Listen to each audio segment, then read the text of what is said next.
বুদ্ধিমান গাধা আর বুদ্ধু ব্যাঙ। একদিন এক গ্রামে এক পরিশ্রমী কৃষক ছিল। তার ছিল এক গাধা, নাম গোপাল।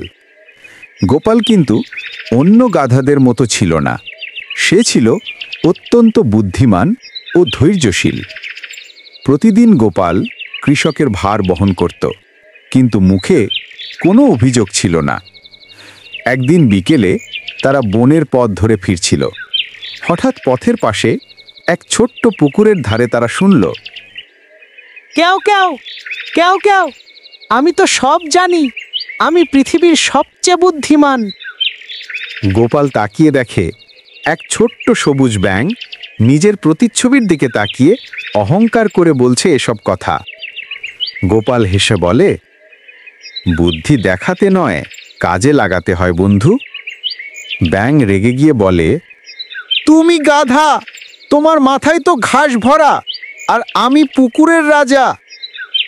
গোপাল কিছু না বলে শান্তভাবে হাসল। কৃষকও মজা পেয়ে ব্যাঙটাকে বলল, ঠিক আছে, দেখি কে বেশি বুদ্ধিমান, গাধা না ব্যাঙ।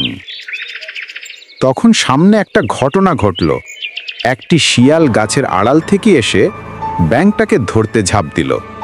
ব্যাঙ ভয়ে পুকুরের ধারে উঠে পড়ল, কিন্তু শিয়াল তার লেজে কামড় দিল। ঠিক তখনই গোপাল এগিয়ে এসে জোরে ডাকে, হি হ্যাঁ। শিয়াল ভয়ে দৌড়ে পালিয়ে গেল। ব্যাঙ তখন থরথর কাঁপছে। গোপাল হাসি দিয়ে বলল, দেখলে, বুদ্ধি মানে বড় বড় কথা নয়, সঠিক সময়ে সঠিক কাজ করা। ব্যাঙ মাথা নিচু করে বলল, তুমি ঠিকই বলেছ গোপাল ভাই, আমি আসলেই বুদ্ধু ছিলাম। তারপর থেকে ব্যাঙ অহংকার ছেড়ে বিনয়ী হয়ে গেল। গোপাল ও কৃষক এগিয়ে গেল নিজেদের পথে, মনে মনে হাসল, কারণ তারা জানত বুদ্ধি মানে শান্ত মন আর সঠিক সিদ্ধান্ত নেওয়া। শিক্ষা: অহংকার মানুষকে বা ব্যাঙকেও হাস্যকর করে তোলে, কিন্তু শান্ত ও বুদ্ধিদীপ্ত মনই প্রকৃত বুদ্ধির পরিচয়।